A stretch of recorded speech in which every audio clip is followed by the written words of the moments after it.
The Parable of the Eagle is a story about a naturalist who is an African governing body, and an owner of chickens who represents the British governing body, and the chickens representing British people and British people who infiltrated the African homeland. So the eagle in the story represents an African who's very powerful, but is forced to conform to the norms and the way of life of the chickens. And they're considered a chicken because they are forced to give up their identity. And in a similar way, the British, who's the owner and the chickens, they forced the Africans to conform to their way of life. Even though they were regarded as inferior, they were forced to give up their identity to be like the British and follow British rule. And so the naturalist in the story, who is an African governing body of some sort or a significant African in history, is trying to show the owner that this eagle, who's an African, should not be forced to give up its identity because it's not a chicken. It's not like the British. And they have a right to their own identity in their own homeland. So the naturalist forces this eagle to fly and find itself, and tries to convince the owner that it's not a chicken and that it's an eagle and it can fly. And although the eagle is apprehensive at first, it is eventually able to fly when it sees the sun, because it's reminded that it has a right to freedom and their own identity, and they shouldn't be forced to give that up in their own homeland. So the sun in the story, like when the eagle sees the sun, he's encouraged to fly and finally has the courage to fly, because they realize that the sun represents shedding light and clarity and a new beginning and identity.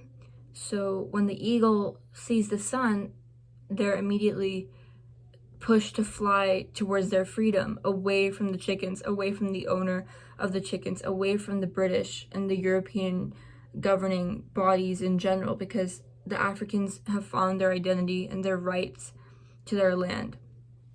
And similarly, the man and the elephant represents the same idea of Africans being triumphant despite being regarded as inferior and being treated unfairly. In the end, they're able to come out with shining colors and able to be triumphant. And so in this story, the elephant represents the British or another European country, and the man represents the Africans who are in, like, their homes are infiltrated and they're forced out of it, and they're made to feel that good deeds are being done for them by them being forced out of their own homes. So they're being manipulated and tricked and unfairly treated, and they're not represented.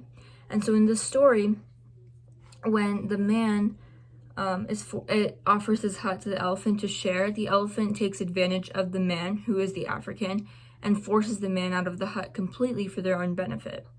And when the man has a problem with this, of course, no one is there to defend him. No one is there to defend the Africans, because all the Europeans think of themselves as superior and provide no representation to the man, similar to the way they would provide no representation to Africans at this time.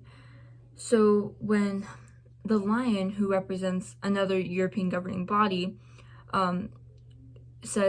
convinces the man that he would have equal representation in the commission of inquiry, the man is relieved, but actually he's being manipulated, because all the other animals, who all represent European countries who have infiltrated Africa, they are all the ones who defend the elephant, giving the man no representation and no one to defend him from his own side.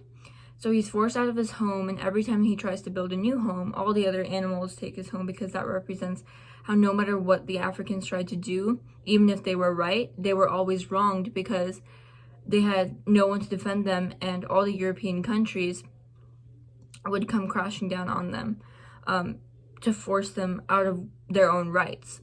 And so even though the man was gracious enough in the first place to share his home with the elephant, the Africans were gracious enough to share their homes and invite the Europeans with grace in order to ensure peace, they were the ones who suffered because they were just treated unfairly and forced out of their own identities, similar to the parable of the eagle. And so in this inquiry, of course, the man has no say.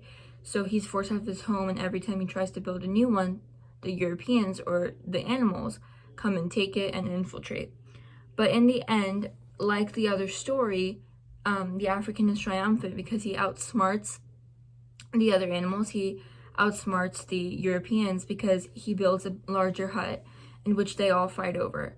So every time, that goes to show how that every time the Europeans find something more desirable, they all will aim for that, all fight for it, no matter what the cost, no matter who they're harming. Whether it's each other, whether it's someone who they regard as inferior, like the Africans, it goes to show that they're always striving for more and more and more because to show their greedy nature at this time. But the man comes out triumphant because he's able to outsmart the Europeans, or the African is able to come out and find its own identity.